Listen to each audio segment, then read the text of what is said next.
Assalamualaikum warahmatullahi wabarakatuh. Perkenalkan, nama saya Devinanda Putri, Prodi Perbankan Syariah, Fakultas Ekonomi dan Bisnis Islam. Di sini saya akan menjelaskan sedikit mengenai Perjanjian Giyanti dan terbelahnya Pulau Jawa. Perjanjian Giyanti merupakan peristiwa yang menandai pecahnya Mataram Islam. Awal mula kisah perpecahan kerajaan di Jawa ini bermula dari pertikaian antar keluarga yang disebabkan politik adu domba VOC.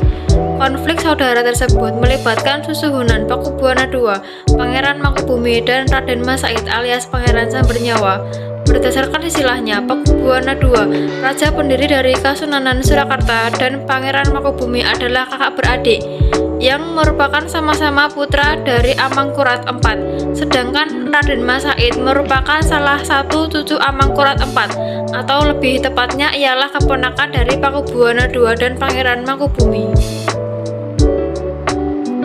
Ketika Pakubuwana II memangku tampuk kepemimpinan Mataram Islam, ia memindahkan ibu kota kerajaan tersebut dari Kartasura ke Surakarta pada 17 Februari 1745. Perpindahan tersebut terjadi setelah Keraton Kartasura hancur akibat adanya pemberontakan yang dipimpin Mas Garendi atau Sunan Kuning pada 1742 dan mengakibatkan istana Mataram Islam di Kartasura rusak. Hal ini semakin memperkuat Raden Mas Said ingin merebut tahta Mataram Islam dari pamannya Pakubuwana II. Karena memiliki tujuan yang sama, akhirnya Raden Mas Said bekerja sama dengan Pangeran Mangkubumi untuk merebut tahta Mataram Islam dari Pakubuwana II yang dibantu oleh VOC. Pada 20 Desember 1749 Pakubuwana II wafat. Kekosongan pemerintahan ini kemudian dimanfaatkan oleh Pangeran Mangkubumi untuk mengangkat dirinya sebagai raja baru Mataram Islam. Mengetahui hal tersebut, maka VOC tidak mengakui Pangeran Mangkubumi sebagai penguasa dari Mataram Islam karena sebelum Pakubuwana II wafat, ia memberikan wewenang pengangkatan raja baru kepada VOC. Situasi memanas ketika VOC mengangkat putra Pakubuwana II, Raden Mas Surjadi, menjadi raja Mataram Islam.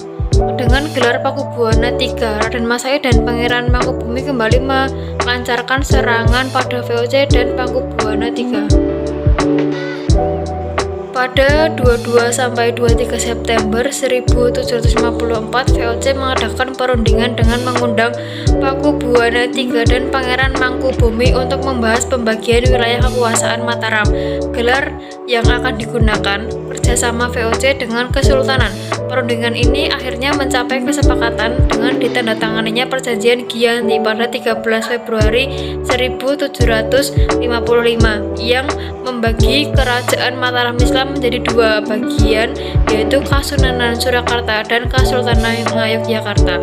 Setelah Perjanjian Giyanti ditandatangani, maka Pangeran Mangkubumi pun mendapat setengah wilayah Mataram Islam yang kemudian memunculkan kerajaan baru bernama Kesultanan Ngayogyakarta Hadiningrat.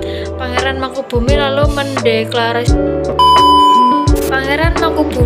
mendeklarasikan sebagai raja dengan gelar Sri Sultan Hamengkubuwana I.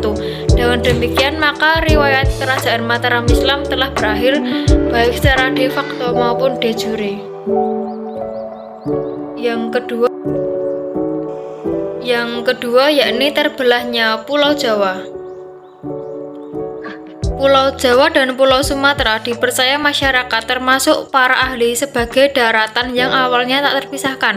Ada dua versi sejarah pemisah Pulau Jawa dan Sumatera, yakni akibat letusan Gunung Krakatau dan akibat gerakan lempeng bumi. Mengacu pada pustaka Raja Purwa yang ditulis Pujangga Besar Jawa Ronggowarsito pada tahun 1869, letusan Gunung Krakatau tersebut sebagai penyebab terpisahnya Pulau Jawa dan Sumatera itu disebutkan terjadi pada tahun 416 Masehi. Diketahui letusan Gunung Krakatau yang terjadi pada 1883 sangat dahsyat, di mana awan panas dan tsunami yang diakibatkan menewaskan sekitar 36.000 jiwa.